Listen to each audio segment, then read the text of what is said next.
পুজোর কদিন ধরে দিনে রাতে চলবে ঠাকুর দেখা শ্রীভূমিতে। প্যান্ডেল ঠাকুর আর সেলফির নেশা মেটাবে মনেরই আশা। এখানে মায়ের পুজো যে হয় শ্রদ্ধা ভক্তি আর ভালোবাসায়। কৃপা করো মাগো দিনজনে, প্রণাম জানাই চরণে।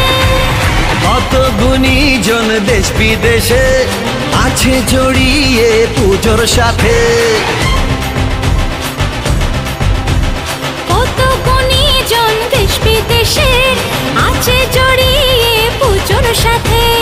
এই কটা দিন মাগো তোমায় ঘিরে চলবে কোলাহল শ্রীভূমিতে। এসো মা, দুর্গা মা, তুমি যে সবারই মা। 50 শ্রীভূমি আবার